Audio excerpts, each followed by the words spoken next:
మోసం చేయాలనుకున్నారు. మీకు అందరికీ జ్ఞాపకం ఉంటుంది, నేనే ముఖ్యమంత్రి. వివేకానందుడి హత్య జరిగింది. జరిగితే సాక్షి టీవీలో గుండెపోటుతో చనిపోయాడన్నారు. నేను కూడా అయ్యో పాపం అన్నాను. ఆయన కూతురు ఇన్వెస్టిగేషన్ చేయండి, పోస్ట్ మార్టం చేయమని అడిగింది. ఏ తప్పు చేయలేక చేయమన్నాను. సాయంత్రానికి గుండెపోటు కాదు, ఇది గొడ్డలి వేటని డాక్టర్స్ చెప్పే పరిస్థితికి వచ్చారు. ఆ సాయంత్రం నేను తండ్రి లేడు, ఉన్న చిన్నాన్న కూడా చంపేశారని రివర్స్ మాట్లాడాడు. మరుసటి రోజు నా చేతిలో కత్తి పెట్టి నారాసుర రక్త చరిత్రని సానుభూతి పొంది ఓట్లు సంపాదించాడు. ఇప్పుడు అదే తరహాలో ఇది కూడా చేయాలంటే అలర్ట్గా ఉన్నాం. నేను ఎప్పుడు కూడా మోసగాళ్ల పైన కన్నేశాను. నేను ఎప్పుడు మోసగాళ్ల పైన కన్నేసి ఈ రాష్ట్రంలో ప్రజల రక్షణకు భరోసా ఉండదని మరొకసారి మీ అందరికీ హామీ ఇస్తున్నా. డబ్బు కోసం సొంత పార్టీ నేతలను సైతం కడతీర్చే కిల్లర్ పార్టీ ఆ పార్టీ. వాళ్లే చంపుతారు, వాళ్లే పరామర్శిస్తారు, అపోజిషన్ పైన నేరం పెడతారు, వాళ్లే న్యాయం చేయాలని డిమాండ్ చేస్తారు. ఇది కూడా అదే మారుగా చేసే పరిస్థితికి వచ్చారు. వీళ్ళ మేనమామ ఉన్నాడు, వాళ్ళ మేనమామ శిష్యుడు ఒకడున్నాడు.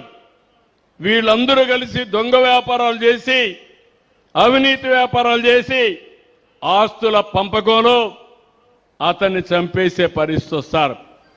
ఇది ఒకటి కాదు, ఇలాంటి చాలా జరుగుతున్నాయి. ప్రజలందరూ గుర్తుపెట్టుకోవాలి, నేను చేసేది రాజకీయం రాజకీయ నాయకులతో కాదు, నేరస్తులతో రాజకీయం చేస్తున్నాం. కానీ నేను భయపడను. మీ అందరికీ తెలుసు, మీ ప్రాణాలు కాపాడడానికి, ప్రజల ఆస్తులు కాపాడడానికి ఒకప్పుడు తీవ్రవాదులతో పోరాడితే అదే తీవ్రవాదులు వెంకటేశ్వర స్వామి సన్నిధిలో 23 క్లేమోర్ మైన్స్ నా మీద బ్లాస్ట్ చేస్తే సాక్షాత్తు వెంకటేశ్వర స్వామి ప్రాణభిక్ష పెట్టాడు తప్ప ఇంకోటి కాదు. నేను ఆలోచించేది నిరంతరం మీకోసం ఆలోచిస్తున్నా. నిన్ననే కాకినాడలో ఒక ఎమ్మెల్సీ ఒక దళిత డ్రైవర్ని అతి ఘోరంగా చంపి, ఎంత అహంకారం అంటే ఆ డెడ్ బాడీ తీసి డోర్ డెలివరీ ఇచ్చే పరిస్థితికి వచ్చారు ఆ రోజుల్లో. అలాంటి వ్యక్తిని ఊరేగింపుగా తీసుకొచ్చి ఊరేగించే పరిస్థితికి వచ్చారు.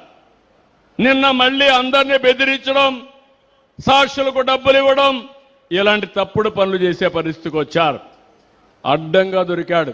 తప్పు చేసి ఇక్కడ ఉపేక్షించడానికి ఎవరు సిద్ధంగా ఉండరు. ఈ విషయాలు వీళ్ళు గుర్తుపెట్టుకోవాల్సిన అవసరం ఉంది. నేను అందుకే మీ అందరికీ ఒకటే చెప్తున్నాను, ఈ యొక్క రాజకీయ పార్టీ యొక్క ఐడియాలజీని మీరు అర్థం చేసుకోవాలి. వీళ్లకు దూరంగా మీరు ఉండాలి, సమాజానికి దూరంగా వాళ్ళని పెట్టాల్సిన అవసరం ఉంది.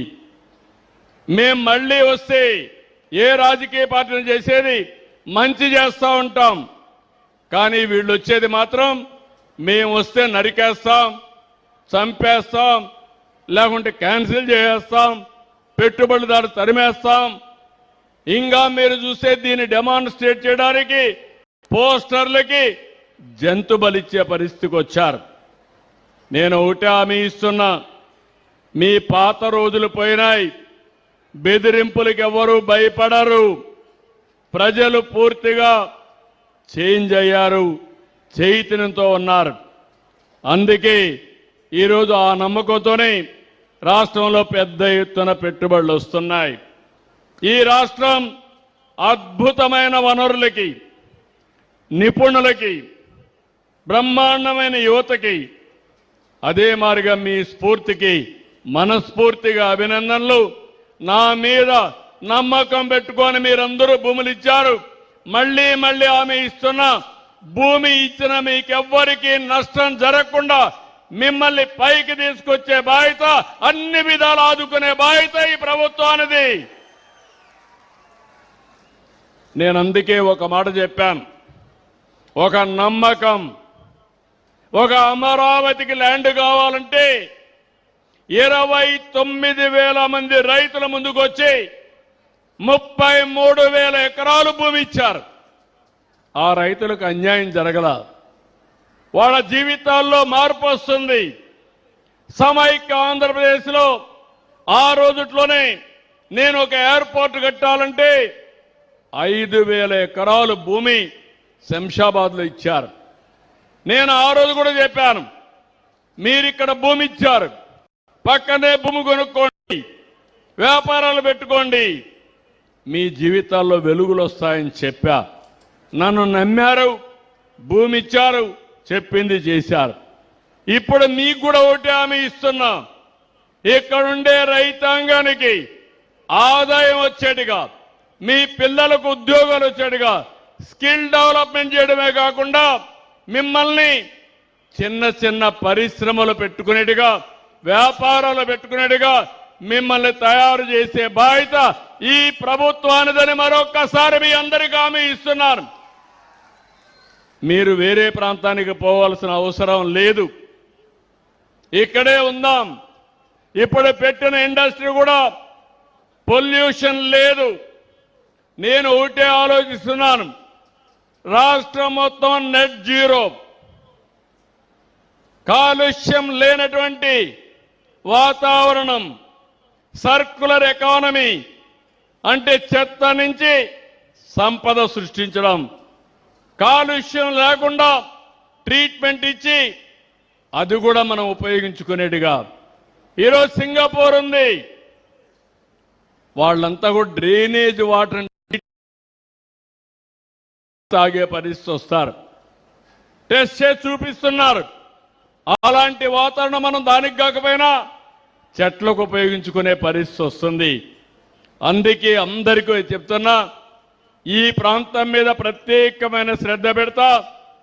మీరు నా మీద, పవన్ కళ్యాణ్ పైన, ఎన్డీఏ ప్రభుత్వం పైన పూర్తి విశ్వాసం పెట్టారు.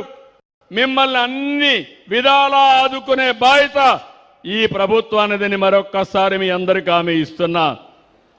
At the same time I'm appealing, renew family, Renew family, you are partners in Andhra Pradesh progress. From today on, yesterday onwards, even earlier you have invested, you have seen the atmosphere in Andhra Pradesh. It is positive climate. Anything we are with you. We are promoting you not for the promotion of your company. We are promoting nation building. That is our commitment. Green energy is very, very important.